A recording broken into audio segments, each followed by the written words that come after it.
Welcome to Lead Pods, the official leadership podcast from USMB for pastors and church leaders, where our goal is to increase our impact together. Hello, everybody. Welcome to episode 35 of the USMB Lead Pods. My name is Matt Ersman, and I'll be your host once again for another really great episode. So one thing that's a really important part of most, if not all churches, is their small group ministry. And especially if you attend or work at a larger church, it's really important for people to be able to find a smaller group where they can find community, dig through scripture together, be honest about life struggles, and honestly just develop a really close group of friendships. And so small groups is a really great way to do all those things and possibly serve together and, all kinds of really healthy things for the Christian life. And so today we're going to dive into small group ministry with a really good friend of mine that I'm really excited to introduce you to. Joe Skillen is new to the MB family. He recently joined the staff of Ridgepoint Church in Wichita, here where I work and where I live. He's a great guy. He's got great experience leading at several churches around the country, and we're really grateful to have him at our church. But I think you're really going to enjoy him as well. So he has a lot of really great tips about kind of the bigger picture about small groups, about what they should offer for churches and for individuals. And we get into the nitty-gritty details about, sizes of groups and ages and all kinds of those things that maybe you thought about if you're in a small group or if you lead a small group ministry. And then just for fun, because Joe's a fun guy and I feel like we were too serious for most of the conversation, we end it with some really hot takes on the NBA basketball. So if you're an NBA fan, hold on for Joe's take on the Los Angeles Lakers. But no matter how you feel about the Lakers, it's a really great conversation. I think you're really going to enjoy hearing from Joe. So we'll take a quick break to hear from a sponsor and get right to the nuts and bolts of leading an effective small group ministry. MB Foundation provides biblical financial stewardship solutions to the Mennonite Brethren community. Inspired by 1 Timothy 6:17-19, we encourage and assist individuals, churches, and ministries to take hold of real life through generosity. We call that giving meaning to money. Our services include planned giving, loans, fund management, investment certificates, and stewardship education. With offices in Hillsborough, Kansas, and Fresno, California, we are ready to serve you. Learn more at www.mbfoundation.com or call us today at 1-800-551-1547. MB Foundation is pleased to partner with USMB to bring you this episode of Lead Pods. All right, my friends. Well, today I'm excited to talk to a good friend of mine. It's kind of comical. We're in the same building. We're like 10 feet from each other right now, but we're doing this over Zoom. I'm excited to introduce you to my friend Joe Skillen. Joe and I have known each other for a long time. He's relatively new to the MB family. He's joined the Ridgepoint staff here in Wichita just a few months ago. We're super excited to have him. So, Joe, thanks for spending some time today. I appreciate being on, man. I'm looking forward to it. It's awesome. So fun to have you. So you've got, a pretty impressive resume. First of all, we should let the cat out of the bag that you and I, one of my favorite things that I like to share about people is we went to the same high school, college, and grad school. We both went to the same, we have the same pedigree. You went a little bit farther. You got your doctorate, but I feel like you and I are just, we're a little bit of the same person, a little bit. I find that to be like a huge compliment, and there's still plenty of time for you to find some degree up there at George Fox again, whenever you talk about, I talk about hitting the cycle, right? Like a baseball analogy, like you've got like your single, double, and your triple. It's time to go ahead and get that home run and hit the cycle. I'd be all in favor of that. Okay. Awesome. Yeah. Well, if people don't know you, so you're at Ridgepoint now. You've been in Wichita for a long time, but give us a quick background of other places you've worked and any other bio stuff you want to share. Sure. I mean, I went to college, Sterling College, like you, a small Christian college here, and then started working in some Wichita area churches, particularly in like the general pastoral ministry, discipleship vein of ministry. I've also had the chance to work in Atlanta, Georgia at Peachtree Presbyterian Church there. And then I was a senior pastor at Advent Presbyterian Church in Memphis, Tennessee area. And then we've got family here in Wichita, and we got a couple of kids, Ginger and I do. So it was advantageous for us to come back, and I'm excited to be on Ridgepoint's team. And so here I do some teaching on Sunday morning about once a month. Pastor Brent and I share the preaching load here, but then I've been given the task for discipleship, which is a big, broad topic But a big chunk of the discipleship piece is what we call life groups, or what other churches call small groups, community groups. Insert your ministry name here, and I get to look over that stuff here at Ridgepoint. So I'm glad to be on the team, and I'm excited about our days ahead. Yeah, very cool. Well, you've already done a great job. We're super excited to have you both at Ridgepoint and in the MB family. For all of our MB friends listening around the country, around the world, Joe's a great guy. So, all right, Joe. So today, our kind of main thing that we're going to talk about is kind of small groups, life groups, home teams, whatever the different churches call them. So, and Joe, I don't know the history as well as you do probably, but it seems like that whole idea of small groups is a relatively new thing. Like when I grew up going to church, my parents were in Sunday school, and then sometime in my lifetime, things kind of shifted and groups kind of became the new thing that a lot of churches were doing. So yeah. What are small groups? What is the benefit? Fill in any other kind of background stuff you want to fill in there. That's great. Yeah, I think you're right. Like, it seems to be a relatively new invention of more or less like the Western church. And I think the United States has been the breeding ground for this program of ministry, but really it's been around forever. The impulse for a small group of people to get together and to figure out the mystery of God in Christ, and like, how do we do life together, has been something from the very beginning. We know from Acts chapter 2 that the early church met in homes. They didn't have big church buildings. It seemed to be a key feature in the Methodist movement early on through the Wesleys. They had this small groups called bands where they would get together and study the scripture and ask discipleship questions. But it seems as if like small groups has really taken off recently, particularly since the birth of like the mega church. I mean, one of the things that mega churches have tried to do, and I think it's been a wise thing, is how do we get bigger and smaller at the same time? And because we want people to know each other and to be known and to be cared for. And so all the big shops out there, the big mega churches, they've excelled in small group ministries. So you think of Willow Creek, you think of Saddleback and all these places. And so a lot of pastors started going to conferences in these churches because we're Great Commission people. We want to see people reach. And so these churches are reaching people. What are they doing? And so they come back to their churches and say, well, they have a small group ministry. Well, Sunday school has been a thing for quite a long time. And so for as long as I've been in ministry, which is 20 years, there's sometimes been an antagonism between Sunday schools versus small groups. And I would say that there's probably an overlap of what they both do a lot of the similar things. People read and study the Bible. People have discussion about their faith. There seems to be some sort of an application of, hey, let's go try to do this now that we've studied it. People have been cared for. I mean, I've been in Sunday schools, or I've seen Sunday schools. I've been a guest to them, where they've been meeting together for like 70 years.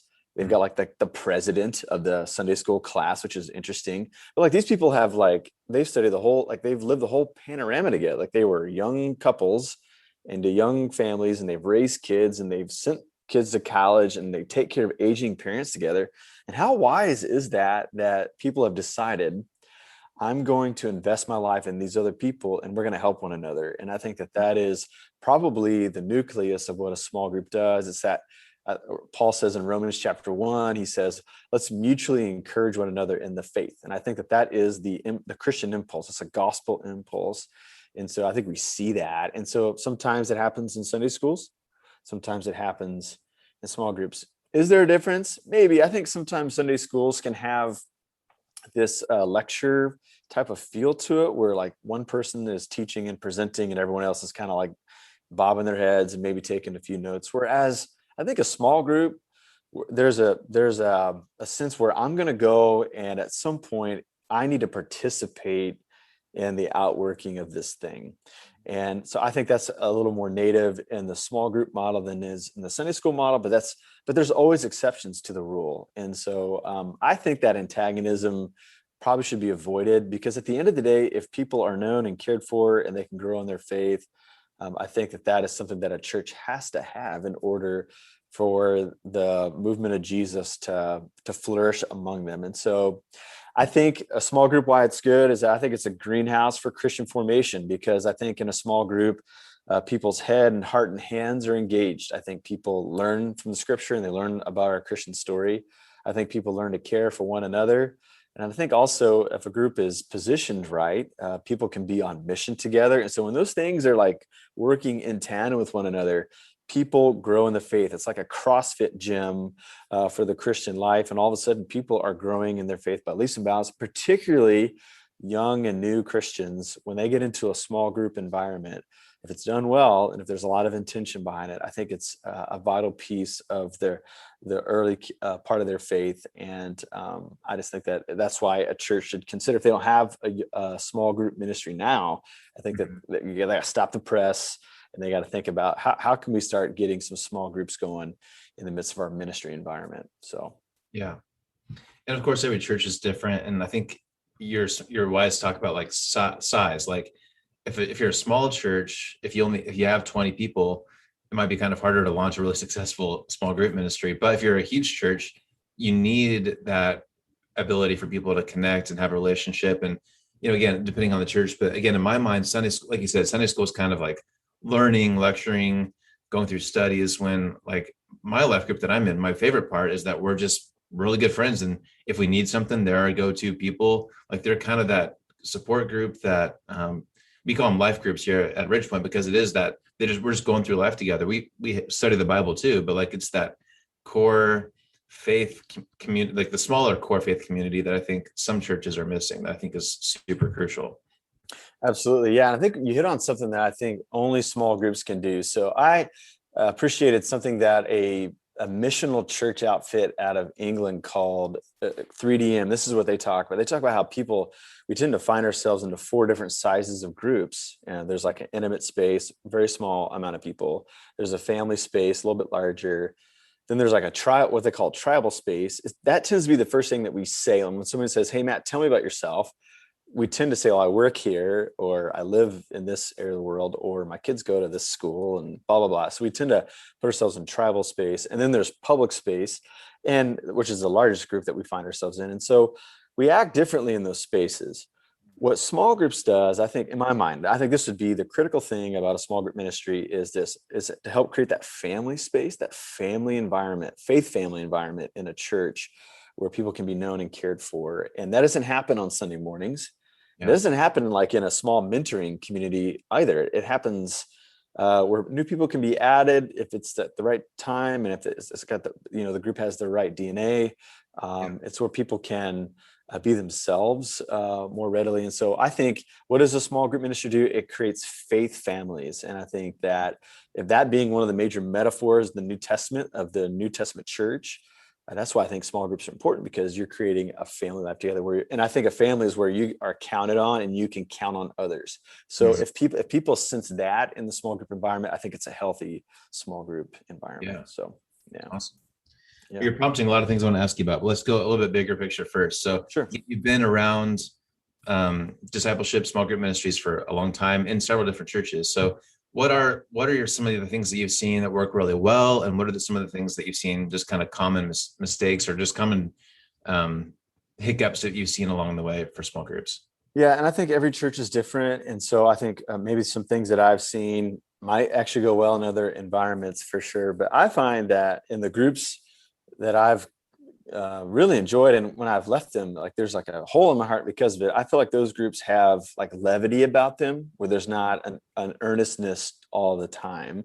Yeah. Obviously, this is important work. This is meaningful work. I mean, the work of Jesus is the most important endeavor that you and I and others who call ourselves Christians can give ourselves to. But I think groups where there's levity, where there's like, I don't know, references to The Office and to stuff that you're watching on TV, and where your chatter either through text or whatever you use to communicate with one another outside of community. Like if there's like, there's levity about it, it seems to be a good thing. If there's a white elephant gift exchange, like at a Christmas gathering with that group, like that's probably a solid thing. Like that seems to be solid fruit in a life group ministry. I think also, if there's an intention for having all people to participate, I think that's another sign of a healthy group environment.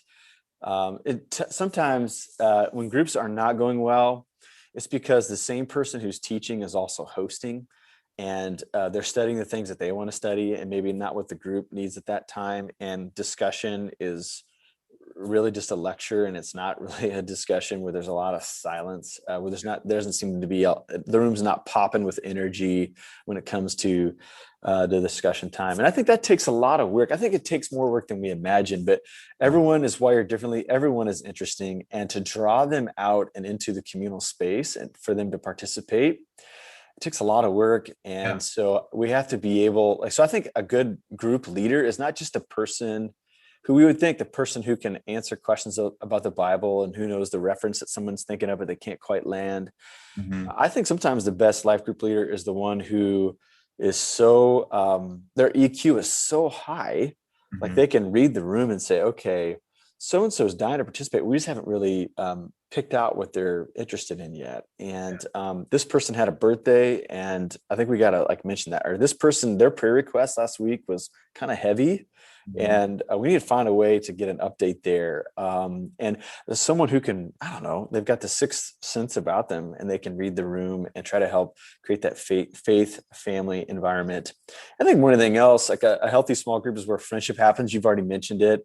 But where friendship happens, not just during the group, but also, outside the group, but also even if the group ends and those friendships endure, that's a sign of a healthy small group. So I got maybe just a couple stories. I remember early on in ministry, I was a young adult leader, and I was a young adult small group leader for singles, and nobody was married. And I just remember I was stunned one day. We had a newer member of the group, and she all of a sudden, it obviously wasn't even the topic of the study, but she just said, "Hey, I have something important I need to share. If I share it, would you please not kick me out of this group?" And so everybody's kind of holding their breath, right? And she just came from her previous church experience was like a kind of a purity culture, maybe a judgmental environment. And she mentioned that she was pregnant, she wasn't married. And so I was holding my breath as a ministry leader in that moment going, okay, how is this group going to respond to this? And I was hoping that we respond with the grace, love that Jesus would ask of us. And I was blown away. I was blown away that, number one, she felt it was safe enough for that thing to be shared. Mm-hmm. Then I was blown away that our group responded the way they did, not just at that moment, but through the rest of her pregnancy, after she had her child, and we continue to surround her and all the different things in her life. And so I thought that was really an awesome moment. She felt friendship and safety and love in that room. And I guess a second story about how the potential of this is, at the time of this recording, somebody from a small group that I was in, she lives alone, and she had an aging dog, and she knew it was time the dog was dying, and she knew it was time to say goodbye to her dog, but she didn't have the strength or the energy to make accommodations, to go through with it herself. And so she called the first person she knew that would be willing to handle it. And that was my wife, Ginger, and I. And so yesterday, Ginger and I made accommodations and all that stuff, and we're able to sit with our friend. We're able to take her dog to the vet and then go back. Ginger sat with her and ministered to her. And that's because vital, foundational friendship stuff was created in the small group. And that small group ended years ago. Mm-hmm. But that friendship endured. And so if those things are happening, I think that is just some fruit that the small group ministry is doing what we've set out and intended it to do. Yeah, that's awesome. Those are great examples. And I think my first kind of question out of that is, man, people are just so messy, right? This is one of those things where I think it's easy to make it sound like it's going to be really easy for this to work really well. But man, if you've got a group of 8, 9, however many people, for you to have that leader that you're talking about that has a high EQ, emotional quotient, who's able to read the room, for everyone to be comfortable to speak up, for no one to hog the conversation, to find a time when everybody's free, and find childcare and what study you're going to do. And right now, the nuts and bolts get in the way of those kind of magic moments that you're talking about. And I think so often a group of, well-intentioned people who want to grow, that environment, it takes time and just a little bit of magic, I guess, just for that really deep friendships to be able to be formed there. So maybe if someone either is in a group where that kind of chemistry is just not there yet, or they want to join a group but not sure how to get started, how can we kind of plant that soil so that that kind of a relationship can happen? Yeah. Yeah, I'd say just a couple of maybe blue sky things, and then we can kind of get maybe down to some nitty gritty things. I just think so. If you're a ministry leader and this is going to be your thing to oversee in the church, I just think it's important to have some sort of margin to invest in the leaders who will run these groups, because they will be confronted with they've already got a busy life and they've got to host people probably at their home. They don't have a theological degree, so they don't know where to start with studies and stuff. So they're kind of launching a on like these people are really doing the hard work of ministry. Yeah. And so I think it's important. It's something that I would like to try to do more, that I've done in the past, like to do more, is try to pour into these leaders, because I think if you have a healthy leader, I think it takes care of 1,000 different things that could go awry in a small group. And I just think it's because lay leaders, paid leaders like ourselves, like we have an inner critic that says, I'm terrible at this job. I didn't do that right. This person is not coming because they hate the way I lead. I mean, all the things that we say, particularly if you have a flair for the perfectionistic person, like, and so sitting down that person and saying, hey, tell me about the stuff that's going on in your group, and being amazed at what they're doing, encouraging, reinforcing the good stuff. I just think that person goes back a little more stirred up and fired up to help their group, help to figure that thing out. And I just think so. I think it's investing in leaders. And then I think it's measuring the right things. I think sometimes we don't measure the right things. I think particularly in small group ministry, of course, you want to measure how many groups you had this year compared to last year. But I think there's some other like kingdom driven measurements that we should probably measure instead. And so even if a group isn't growing numerically, even if they've had like, some, spotty attendance patterns, if we could like go to our, and this is something that you talk about with your leadership team, to say, as we're looking at our church success as a whole, like what do we want to measure? How do we know that we've moved down the ball down the field?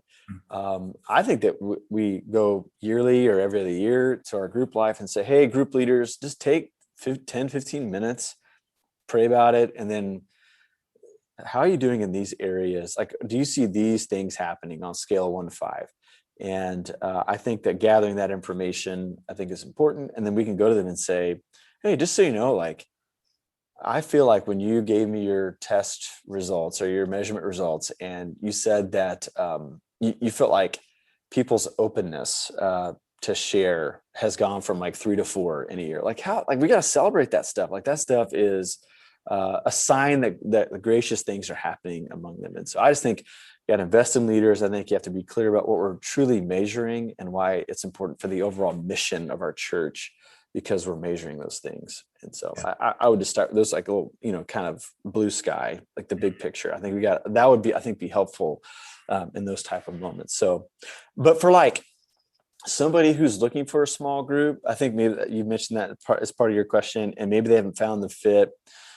It just takes time. And I would say this, not everyone is comfortable to attend a meeting 3 or 4 straight times and feel like the new person each time. Because I think if somebody tries it once and they're like, man, I'm just not getting a good vibe from these people, I don't want to expose myself to that again. I guess what I would say is somebody who is looking for a group, like, just so you know, like they've been meeting, for some time now, and you're like, they're going to be just as nervous as you are when you come to the group. Like there's equal nerves, equal anxiety, because they don't want to have a bad experience as well. And you don't want to have a bad experience. And so I would just say, go like 3 to 4 times, try not to get wrapped up in how it went. Try to find a way to be counted on before those 4 visits are over. Yeah. And I have a feeling that you're going to have a good feeling from that group. And so that's what that would be like, I guess, some practical advice for somebody who's looking for a small group and hasn't really found the fit yet, is to say, hey, try to be counted on as quickly as possible. And I think you'll change your mind about the people in that group. And again, that's part of just the messy part of being human, right? Because again, like if these are the kind of groups you want them to be, where they're deep and you're sharing deep personal stuff and you're journeying through life, and it needs to be a group you're comfortable with.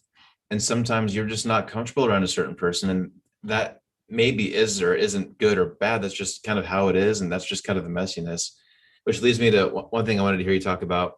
So I've heard some churches do open small groups and some do closed, meaning like there's a group and it's not really accepting new members, or this group is open and they're always, more people are always welcome. And that's another kind of messy thing where you want to balance the, the holiness of like this group that's intact, but you also never want to be the kind of church that doesn't welcome newcomers. So how do you balance that open versus closed groups? And this is really tough because I think if you and I were to like sample all the small group ministers out there, like we would get great arguments, compelling evidence on both sides. And I think it might just, I think, so maybe to get right to the answer, I would say a church probably needs to have a mixture of those things where it's just understood that this group is going to have people come and go. Yeah. And then this group is not going to. One of the things I think is cool here at Ridge Point is we have actual Sunday school that they call like the Not Sunday School, where they have a new person come in and share their story or answer questions or give a short lesson. And it's just understood that it doesn't function the same way that other small groups or Sunday schools. And I got to visit that, at the time of this recording, I got to visit that like 3 weeks ago. And it was like electric. It was so fun. And I'm like, how is this group like this when there seems to be no form or structure to this? And I think it's because the leaders of that Sunday school or the Not Sunday School they have such a graciousness about them, and it helps set the table to all. So I would say like the problem with closed groups is how do you assimilate or how do you help add new people to your small group ministry if no group is open? Right. But the benefit of it is that these people can know that I can open up to these people and they'll be committed to me. But what's the the strength of an open group is you can assimilate or you can bring new people into it and they can find group life. What's the hardship of it? I think the hardship is this, and I think it's something that's sneaky in its hardship, because I think in the general preaching to Christians is we need to be open and kind to all people. So we try to be. And so when a new person comes to our group and they think, man, Matt is a stellar guy. Like he drinks Mountain Dew all the time. He knows all the trivia about all the Marvel superhero movies. And he seems really cool. I've like looked at his Twitter feed and he seems to be hipping with it culturally. And he talked the hammer drops. Yeah, that's right. And like he talked to me at our last small group. I think that Matt and I are going to be friends before too long. And so that person approaches you and like, hey, can we have lunch? And you're like, okay, how about like 5 weeks from now? Well, that doesn't seem like a friendship, but in the back of Matt's life, he's got, I love the way someone from Mariners Church in California explained it this way, like a Lego piece. And there's only so many spots to put new pieces. So, you've got your married life, your work life, your kids, your dad, you've got interests. And so you've got like maybe one or two of those little dots open. And it's not like this person doesn't, rise to the status of being included, but you feel like up to your neck in social commitments already. And so I just think sometimes we give people a false impression that they're going to find true companionship and friendship in open groups because we're trying to be kind to them, because we'd like to be. So I feel it's not a bait and switch. Like I'm not feeling like we're being dishonest. I'm just thinking it just sets up a really ugly encounter down the road that we can't avoid, because we want to be kind and we do want them to establish friendship, but it may not be with us. Only because what do I get rid of? I can't. Yeah. I'm gonna continue hanging out with my kids, right? So what are we gonna do there? And so I think that's probably some of the hardships of the open versus closed group dynamic that happens in group life. Yeah, that's good.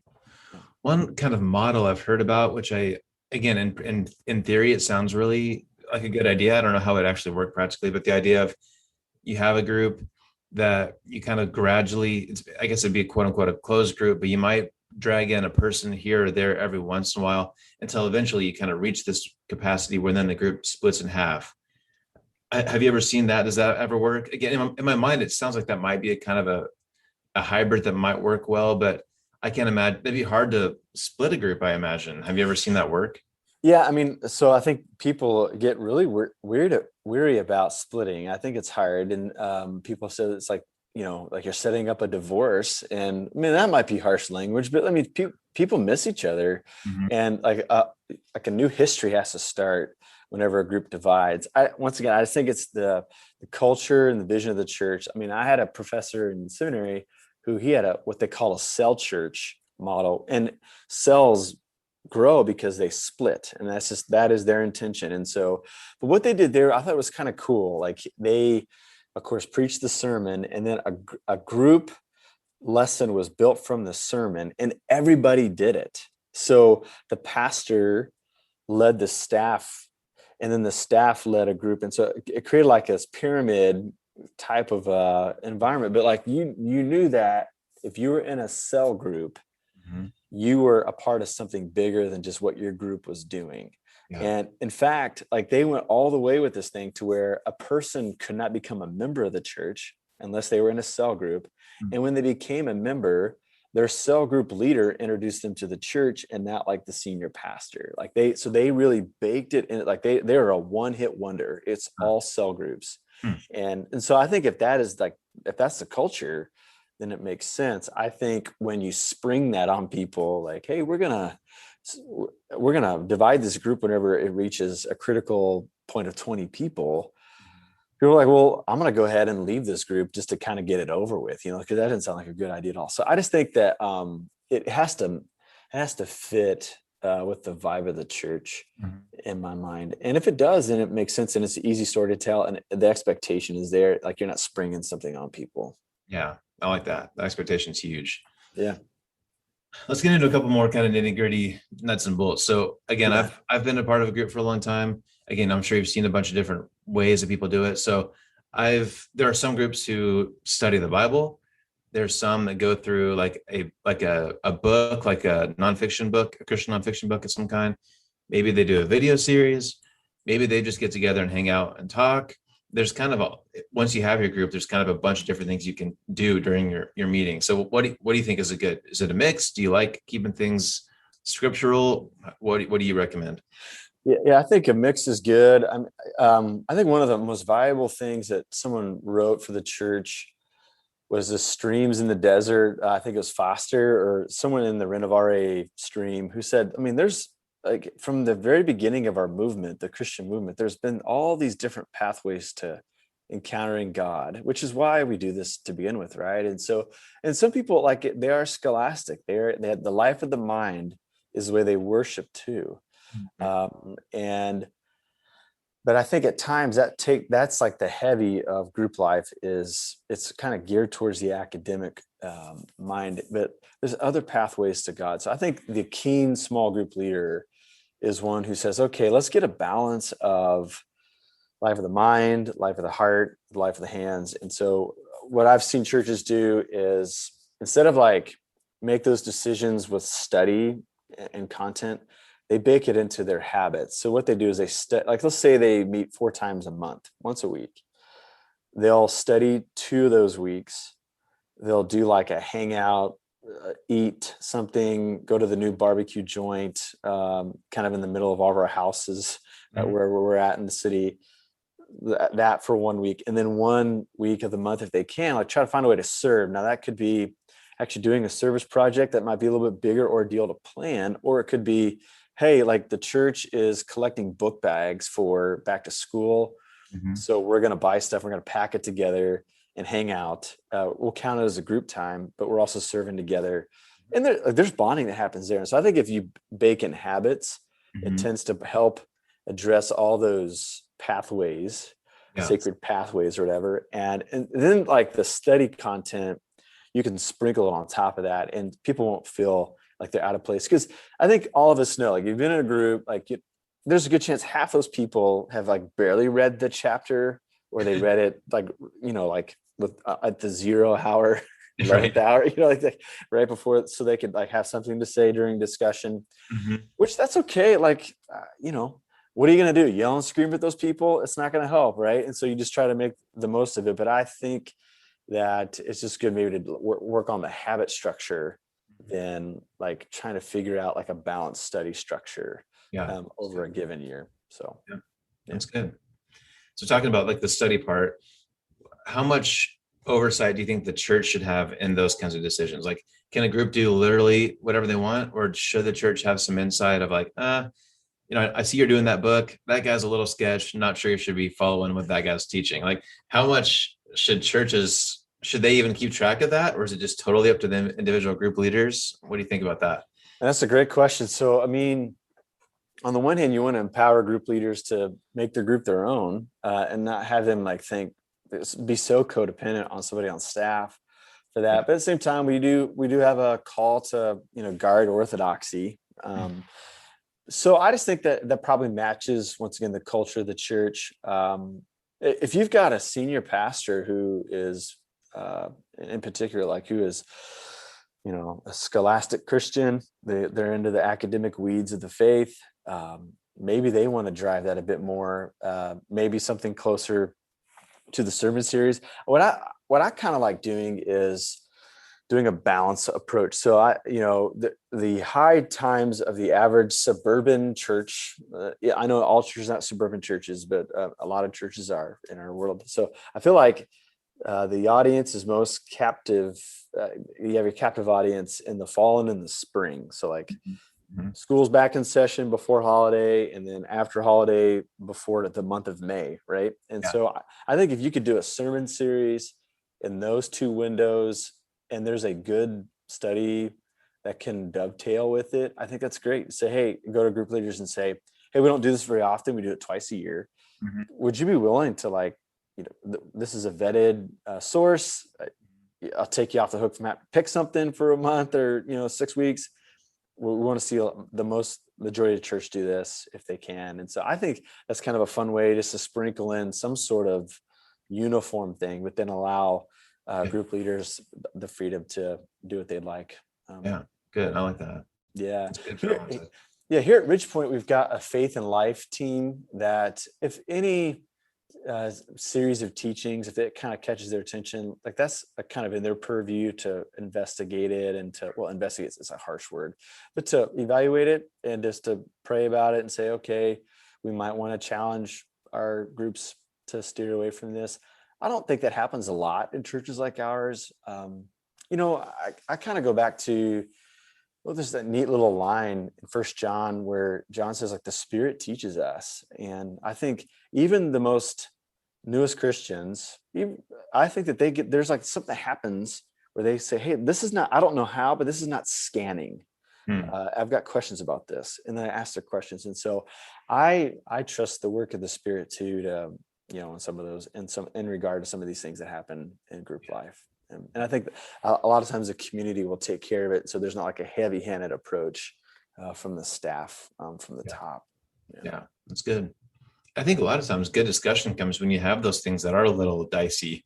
If you're if all your discussions are just smooth and easy, you don't get into the deep stuff. But if you've got something where there are some differing opinions, you shouldn't do that on purpose, maybe, I don't know. But some of that stuff actually prompts some good discussion. So It does, yeah, man. It opens your eyes to what really people are thinking and what people are yeah. reading. I remember one time I was with a group at a previous church, and it was time for them to pick a new study. And this gal, she seemed to be one of like the junior leaders, like someone who is not like calling everybody together, but she shared a lot. She says, well, I've only read two books recently, and one's Crazy Love by Francis Chan, and the other is like 50 Shades of Gray. And I'm like, okay. So like, but how would you know like that that's the only thing she's taking in, unless Right. like, people are willing to have the openness to share. And then you can say, okay, like this seems to be something that we could, talk about further, I guess. I don't know. It was wild. So I was like, wow, this is what happens on the frontier, I guess. Yeah. All right. Well, don't get those books messed up. Bring the wrong church. That'd be a little embarrassing.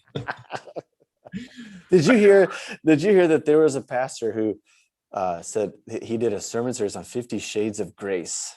Oh, of course they did. Of course they did.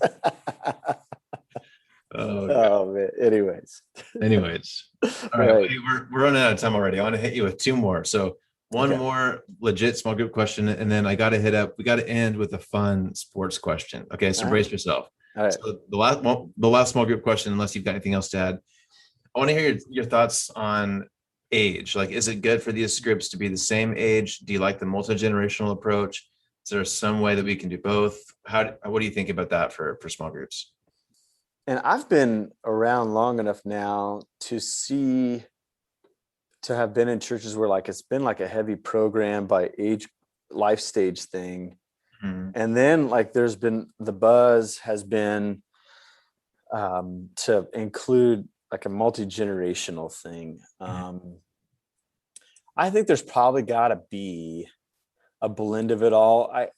Right now, I think one of the neat things at Ridgepoint, and I'm still pretty new, but to see like our young marrieds, young adult ministry taking off has been really great. And I think that I think that those people would be engaged if we had more of a multi-generational Mm-hmm. format too. But I think there are certain life stages where at least a piece of your church experience might need to be age related. Mm-hmm. But I do think that there's a great exchange in the multi-generational thing. I mean, one of my key things about discipleship, what I've seen is that there's like three main phases of like a lifelong discipleship journey. And the last piece of the last third is like what I guess I call legacy, where we learn to give away our responsibility, to give away our authority, and to give away even having the last word in a conversation or on a leadership team, and allow somebody younger than us, right? And so if you don't have intergenerational, you don't have the mentor-mentee relationship thing going on. So I think everyone misses out. And so I think a good blend of those things would probably be good. I think maybe the multi-generational thing works best in a men's and women's ministry environments where there's just more of a natural, I want to learn from a guy older than me. I want to learn from a gal older than me. And on the other end of that, people are like, well, I want to invest in a young mom, or I want to invest in a new dad, to tell the things that I did not know, that I've learned along the way that I wish I would have known earlier in the journey. So I think that ministry teams just need to kind of make a decision about how they pick and choose. When is an age-related thing good? And then when's a multi-generation thing good? Yeah. So if I'm hearing you right, maybe small groups are age-related, but then you find another way to do some kind of multi-generational mentoring, or some kind of programming where you can do a little bit of both. Yeah, absolutely. Yeah. Good. Yeah. All right, dude, we could keep going for hours and hours and hours. Anything else on small groups you want to hit on? What else didn't we hit that you want to talk about? No, I think it's good. I think that one of the things that we're seeing, I think it's been critical, is like the missional piece to groups. I mean, every Christian's a missional Christian. We just preached about it recently at the time of this recording, about how God sent Jesus and Jesus sends us. Like, we have a missional God and we have a missional life. And so I think sometimes groups can be really introverted and only care for the needs, and they like bank on, that was a Galatians 6:10, where it says, like, be good to all people, and which is missional. But then they say, well, especially to the people of God. And that's true. But I mean, I think that if I was a small group leader, I would want to be examining pretty frequently, is a missional heart being groomed in this environment? If it's not, then we got to do some stuff to make that happen. So there's some great materials out there. There's a book by an Aussie named Michael Frost called Surprise World, which is an easy way for a group to start to be missional. There's also one called The Tangible Kingdom by Hugh Halter and Matt Smay, that could take like just an already established small group, take them through a curriculum, how to engage the neighbors, and how to be on mission together as a small group of Christians. So I just would encourage small groups to consider that, if that's not something that's organically happening in our group life experience. So I just would end at that, because that's where I feel like the small group experience has really taken off in my own life personally, is when we challenge each other to be on mission together. Yeah, that's good. I like it. Yes. Okay, sports question, man. Hit me with it. Gotta wrap up. I feel like a lot of people listening don't know you. We've been too serious for too long. You're a fun, hip, cultural guy. So okay, this might change by the time this episode comes out. But last night the news broke. I got to get your thoughts. Westbrook's going to LA. Yes. He's going to the Lakers to play with LeBron. I know you're a sports guy. I know. All right, let's wrap it up. What do you think about Westbrook going to the Lakers, man? I think it's going to be interesting. So So my kids are 12 and 9. And so they know a lot of pro players. We talk about them. We call Russ the angry guy, because he's always angry. Like he's attacking the rim. It's going to be interesting to see how it all fits together. The Lakers have needed somebody. Obviously they didn't have somebody like him. And I mean, he's an LA kid, so he's going home. Maybe he finishes his career there. I like LeBron. I've always liked LeBron. And so it's going to be interesting to see how LeBron makes all that work, because I feel like they have similar styles. I think LeBron's a better shooter. Obviously, LeBron does different things. But how are they going to share the ball? I mean, that's every like, I don't know, a big three team has to figure that out, right? And so I'm already entertained, just like dreaming up how are they going to make all that work. They could be favorites in the West. I mean, there's still so many good teams, but I'm excited to see how they make it all work. I think it'll be a fun season for the Lakers.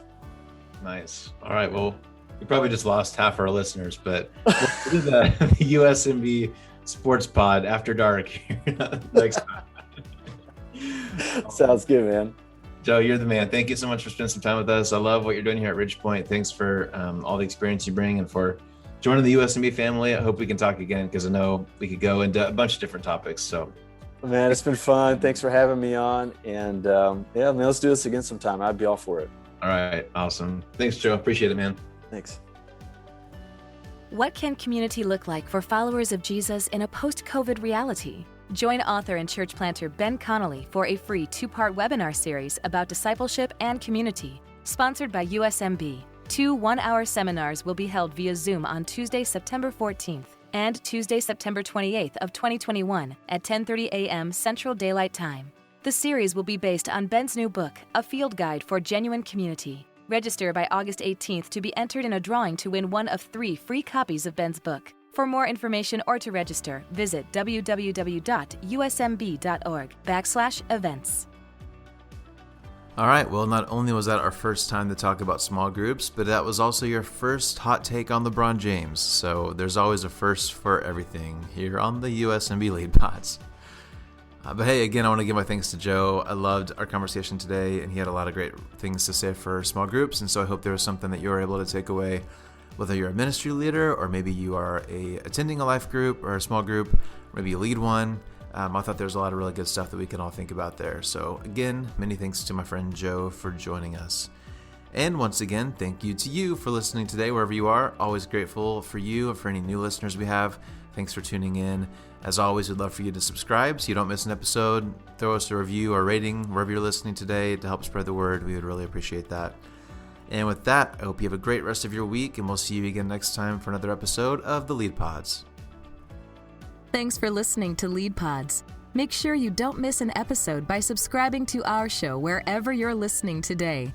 Learn more by visiting usmb.org. And be sure to follow us on Facebook, Instagram, and Twitter. We'll see you next time as we learn more practical tools to increase our impact together.